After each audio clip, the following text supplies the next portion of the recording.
I paid for my brother's wedding and even gifted him a luxury honeymoon package. But as the wedding ended, I overheard him say, "Honestly, I wish he hadn't even come." My parents laughed. "Oh, it's just a joke." I smiled. But when my brother arrived at the airport the next day, he discovered his luxury suite had been changed to a destination he'd never forget. My name is Ethan Carter. I'm 33, and I work as a financial analyst in New York. Good money, long hours, constant pressure. My job pays well enough that I can afford the occasional luxury, not for myself, but for my family, especially for my younger brother, Daniel. I love that kid, or at least I thought I did. I practically raised him. Our parents weren't bad people, just detached. Dad was always working, and Mom lived in her own little world where Daniel could do no wrong. So I stepped in. I bought him his first gaming console when our parents said it was a waste of money. I covered his college tuition so he wouldn't be buried in debt. When he wrecked his car at 22, I got him a new one because he needed it for work. And when he and his fiancée, Emily, started planning their dream wedding, I didn't hesitate. I covered the entire thing: venue, catering, flowers, live music, everything. And as a wedding gift, I booked them a week-long honeymoon in the Maldives, complete with a private villa, first-class flights, and a personal butler. Because that's what big brothers do, right? I was exhausted after months of working extra hours to make it all happen, but seeing Daniel happy made it worth it. At least, I thought it did. Until the end of the wedding. It happened by accident. The reception was winding down. Guests were leaving, and I stepped outside to get some air. That's when I heard Daniel's voice from the other side of the patio. "Honestly, I wish he hadn't even come." I froze. Then Emily laughed. "Oh, come on. Don't be mean." "I'm serious," Daniel said. "He just throws money around like it makes him part of the family. It's embarrassing." Mom's voice chimed in. "Oh, sweetheart, don't be cruel. He just wants to feel important. You know how he is." Dad chuckled. "Well, at least he's useful for something." And then they all laughed. I felt like I'd been punched in the gut. I wanted to step out and confront them, but I couldn't move. It wasn't just what Daniel had said. It was how casual it was. Like this wasn't new. Like they'd been saying things like this for years. Maybe they had. A memory flashed in my mind. Daniel at 16, playing a brand new Xbox I'd saved up for months to buy him. "This is the wrong one," he'd said, frowning at the box. "Jake's got the elite version. You should have asked me first." Another one.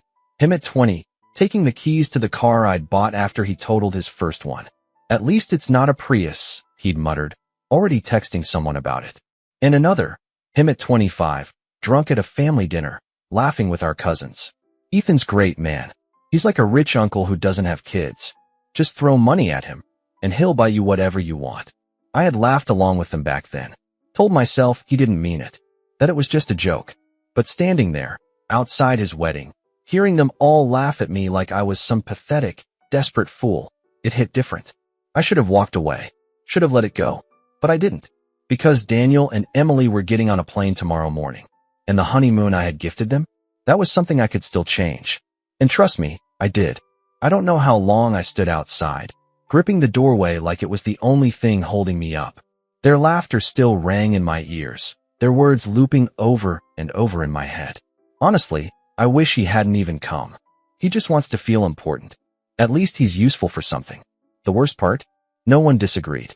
I swallowed the lump in my throat and forced my feet to move. I couldn't stand outside like a fool forever. I had to go back in, had to smile, had to play my role one last time. Inside, the reception was still in full swing. People danced, drank, laughed.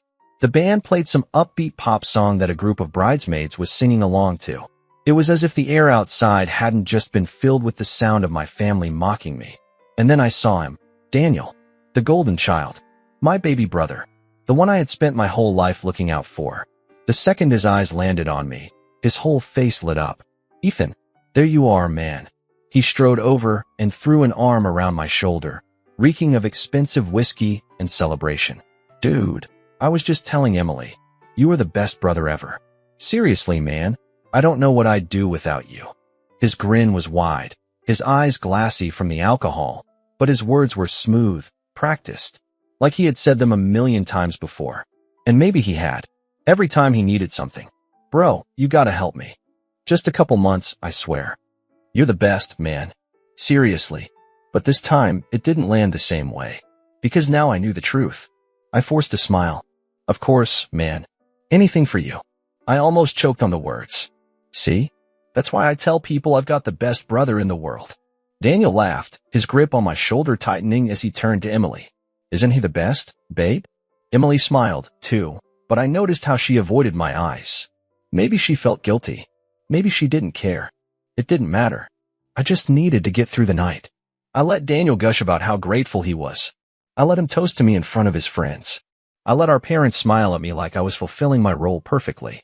But inside, something was shifting. For the first time, I didn't feel like his brother. I felt like a fool. That night, I lay in bed, staring at the ceiling. Honestly, I wish he hadn't even come. I turned onto my side, eyes burning. He just throws money around like it makes him part of the family. I clenched my fists under the blankets. At least he's useful for something. I forced myself to sit up. My pulse pounded in my ears. Enough. I reached for my phone. I opened our family group chat, scrolling through years of messages. At first glance, it all seemed normal, pictures from birthdays, holiday plans, random updates. But the more I looked, the more I noticed the pattern. Every conversation was transactional. Daniel, Ethan, can you cover my flight home for Christmas? I'm short this month. Mom, sweetheart, Daniel's car needs repairs. You're doing so well. Could you help? Dad, your brother and Emily really want a big wedding. I told them you'd be happy to contribute. No, how are you? No, thanks for everything. Just requests. Demands, even. And I had always said yes. Because that's what big brothers do, right? I closed my eyes and let my mind wander back through the years. I was 14 when Daniel was born. I still remember the day Mom and Dad brought him home. He was this tiny, wrinkled thing, and I remember promising him, right then and there, that I'd always take care of him. And I did. When our parents were too busy, I was the one who helped him with homework. When he scraped his knee, I was the one who carried him home. When he wanted the latest sneakers in high school, I worked extra shifts at my part-time job to get them for him. And he knew it. Ethan will do it, Mom would say whenever Daniel needed something. And I always did. Even when he started taking it for granted. Like the time he wrecked his first car.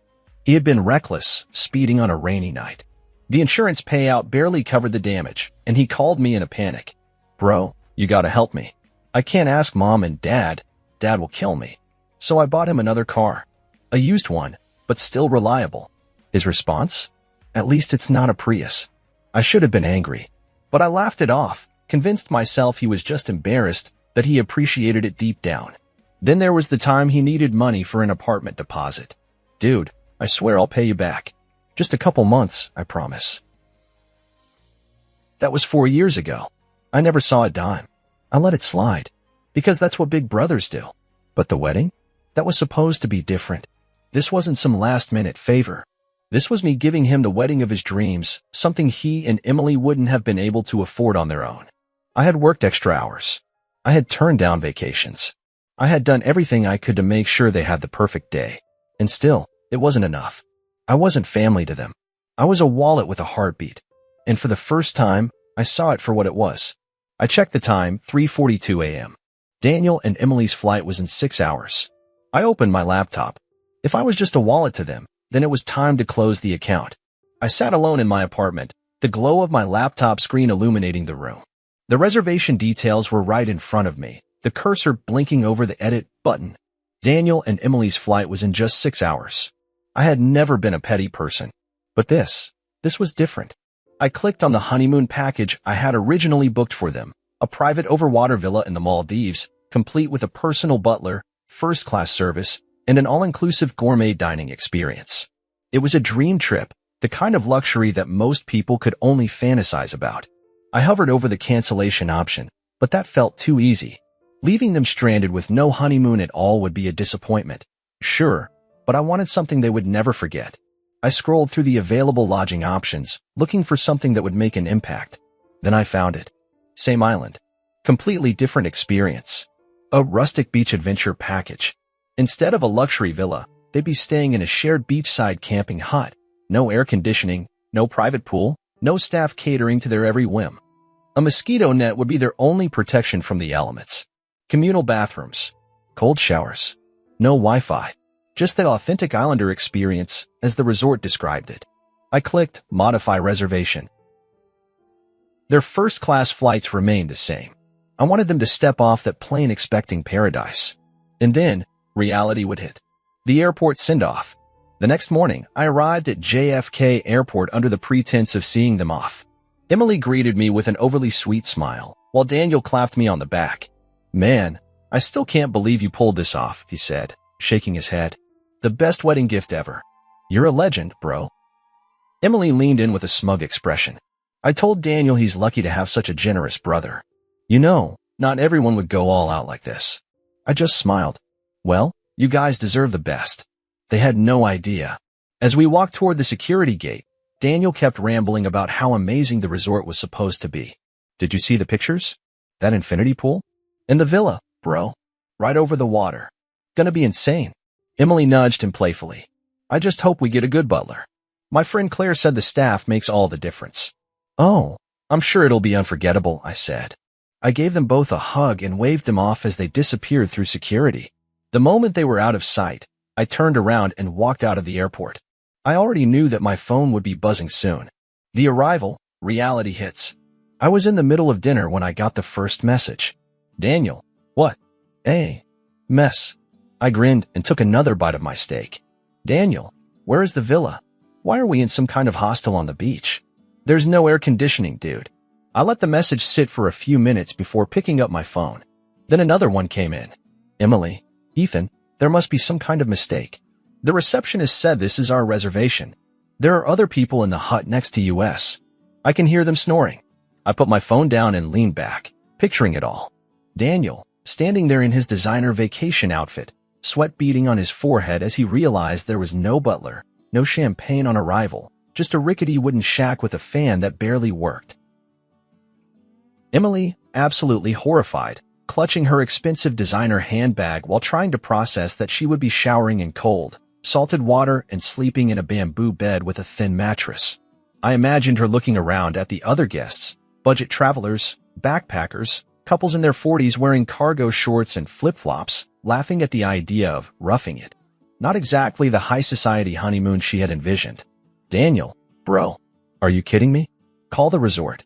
Fix this." I took a sip of my wine, set my phone to silent, and enjoyed the best meal I'd had in weeks. They had laughed at me. Now, I was the one laughing. I woke up the next morning to 13 missed calls. Daniel, Emily, even my mother. The group chat was a war zone. "Daniel, call me. Now." "Emily, Ethan, what did you do?" "Mom, Ethan, whatever happened with your brother's honeymoon, you need to fix it. This is unacceptable. Dad, your brother is calling me nonstop. Fix this mess." I stretched, yawning, feeling more rested than I had in years. Then, just as I was about to put my phone down, a video came through from Daniel. I clicked it. The screen loaded to a shaky, dimly lit recording. The camera was flipping between Emily, who was on the verge of a breakdown, and Daniel, who looked ready to kill someone. "I cannot believe this." Emily screeched, her voice high-pitched and raw. "There is sand everywhere. I can't sleep like this. There are bugs in the bathroom. Daniel, fix this." Daniel turned the camera to his sweaty, sunburned face. "Ethan, call me. You better have a really good explanation for this." The video cut off. I couldn't stop myself. I laughed so hard I nearly fell off the bed. This was better than I could have ever planned. The call from hell. By noon, I figured I had tortured them enough. I finally picked up when Daniel called again. "What, Ethan?" Daniel's voice was pure rage. "Where's our honeymoon suite? Where's the butler? Why are we stuck in whatever this place is?" I took a deep breath, keeping my tone calm. "Oh, I thought you wanted the authentic experience." Silence. Emily's voice cut in from the background. "This is not funny, Ethan. We are sleeping on what is basically a wooden plank. The restaurant is a beach shack. I had to eat grilled fish off a paper plate. Do you know how humiliating this is?" I grinned. "Humiliating? Oh, you mean like he just throws money around like it makes him part of the family? Or at least he's useful for something." Silence. "Yeah," I continued, letting my words sink in. "I heard everything, Daniel. You, Mom, Dad. I was just some useful fool to you all, wasn't I?" Daniel exhaled sharply. "Bro, come on, it was just a joke. You know we didn't mean it." I almost laughed again. Sure, Danny. Just like this is just a joke. Emily groaned. Okay, you made your point. Now fix it. I let out a mock sigh. I would love to help. But, well, my money's just for feeling important, remember? I wouldn't want to embarrass you again. Daniel screamed in frustration and the call cut off. I sat back, exhaling. It felt good. Really good. The parents get involved. That evening, I got a call from Mom. I let it ring 3 times before picking up.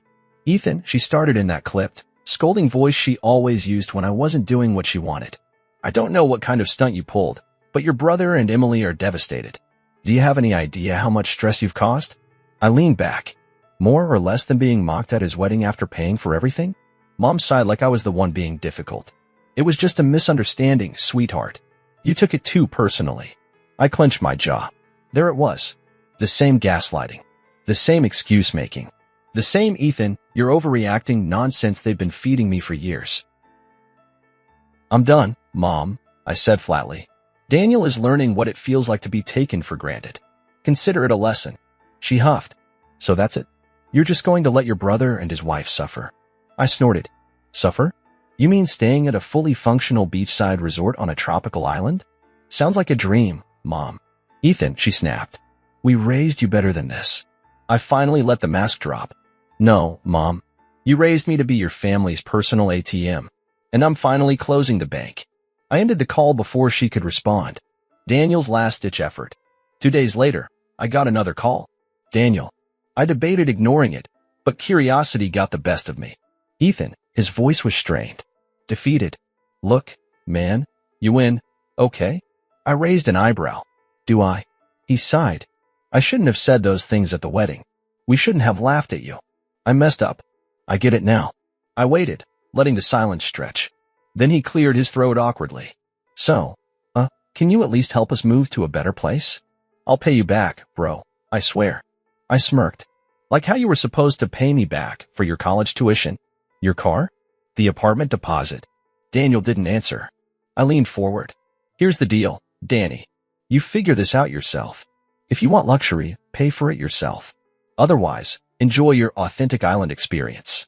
Ethan, come on, he shouted. But I was already hanging up. Aftermath. The breaking point. Daniel and Emily finished their honeymoon exactly where they started, on that beach, swatting mosquitoes, eating cheap grilled fish, and seething with rage. By the time they got back, I had already blocked Daniel, Emily, and even my parents on social media. Then I got the last message I'd ever received from my mother. Mom, if you keep acting like this, you're going to lose your family. I looked at the text for a long moment before finally typing back. Me, I think I already did. And honestly, I'm okay with that. I hit send. Then, for the first time in my life, I felt free. 2 weeks had passed since Daniel and Emily's disastrous honeymoon. The calls had stopped. The texts had dried up. My family's desperate attempts to guilt me into fixing their problems had finally ceased. And for the first time in years, my life was quiet. I wasn't sure how I felt about it at first.